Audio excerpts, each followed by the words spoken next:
इस तरीके का जब हमारे साथियों के ऊपर, हमारे भाइयों के मेरे ऊपर, हमारे परिवार के सदस्यों के ऊपर अगर प्रहार करने की कोशिश ये भारतीय जनता पार्टी की सरकार की है, तो हम भी डट करके मुकाबला करेंगे, जनता के बीच में जाकर के करेंगे, जनता का सहयोग लेकर के करेंगे और हिसार और हरियाणा की सड़कों के ऊपर करेंगे।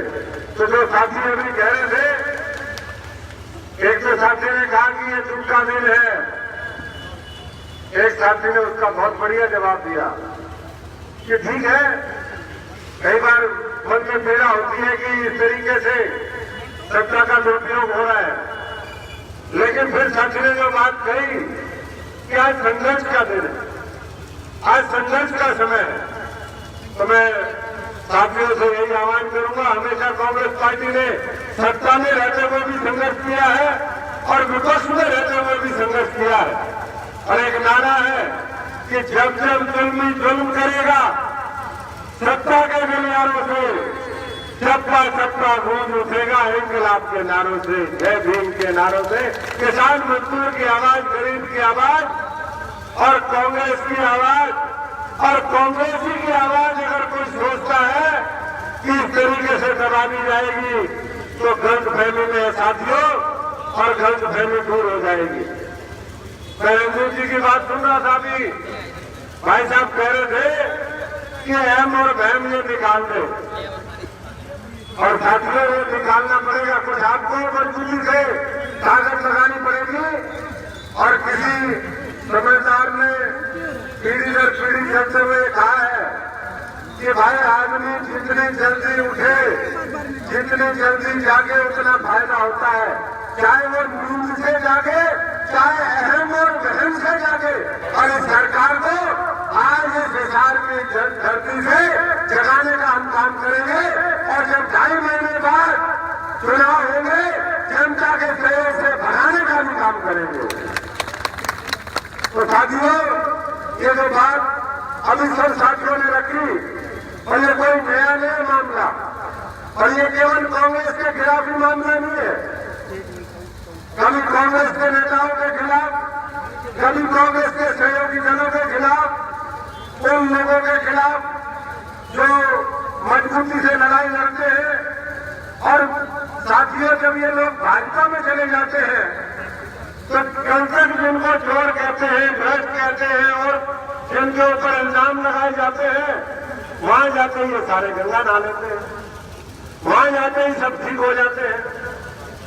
अब कल ही इन्होंने ओथ ली है, वहां पर कर्नाटक के अंदर उस आदमी को दिलवाई है जो जेल में रह करके भ्रष्टाचार के आरोपों में रह करके आया।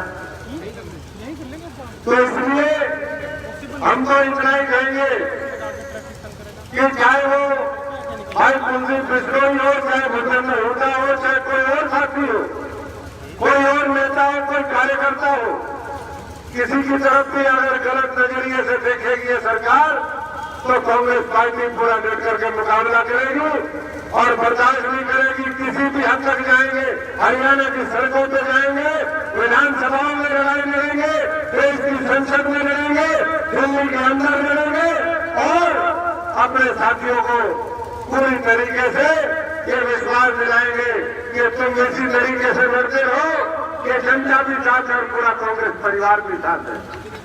देख करके बड़ा अच्छा लगा। हमारे साथियों ने भी, कई भाई रंजीत जी भी कह रहे थे कि कई बार ये प्रचार होता है, दुष्प्रचार होता है कि कांग्रेस एक है, कांग्रेस एक नहीं है, कई बार बहुत तरह के वो चलते हैं।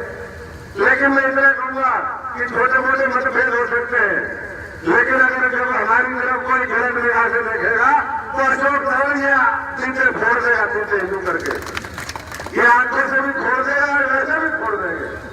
तो साथियों, बिल्कुल चिंता मत करिए, मजबूती से रहिए और जैसे आज इकट्ठे हुए हैं ऐसे ही आज से लेकर के जिस दिन तक वोट न पड़े, अपने अपने बूथ पर, अपने अपने गांव में, अपने अपने वार्ड में, अपने अपने शहर में, अपने अपने विधानसभा हलकों में और अपने अपने जिलों में आप पूरी मजबूती से इसी तरीके से एक होकर के लड़ाई लड़िए, सफलता आपको मिलेगी। कांग्रेस का कोई विकल्प नहीं है।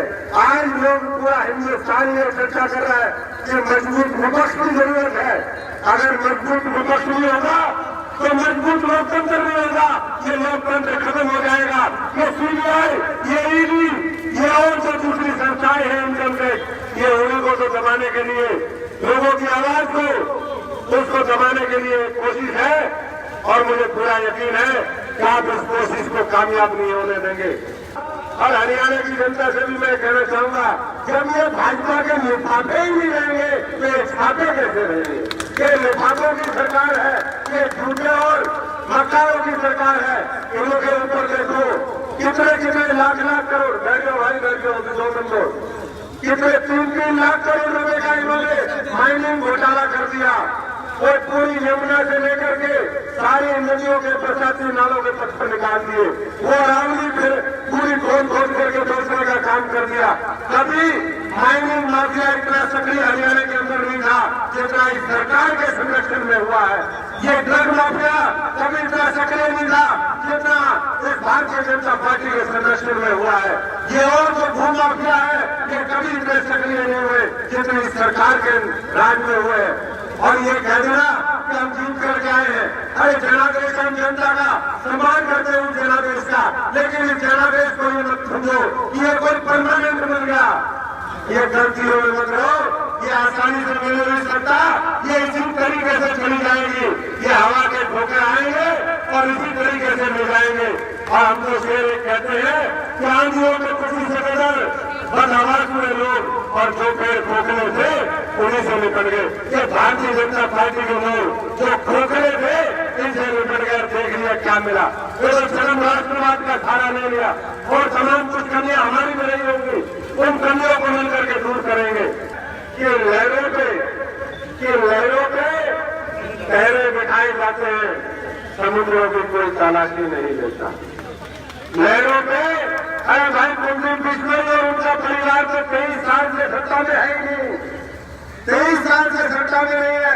अरे डकैतों को पकड़ो, जो भारतीय जनता पार्टी के डकैत है उनको पकड़ो और ये सिस्टम को क्लीन करो। अगर आप नहीं क्लीन करोगे तो सरकार 2.5 महीने के बाद आएगी। हम व्यवस्था को बदलेंगे, हम गरीब का राज लाएंगे, हम किसान का राज लाएंगे, हम हमारी माताओं बहनों को सुरक्षित करेंगे, हम नौजवान को रोजगार देंगे। और ये इनकम टैक्स ईडी और सीबीआई की सरकार को इस हरियाणा, ये कहते हैं 75 बार, हम कहते हैं हरियाणा से बाहर, हम कहते हैं इस बार हरियाणा से बाहर। देश और दुनिया की तमाम खबरों को जानने के लिए सब्सक्राइब करें हमारे न्यूज बाजार चैनल को।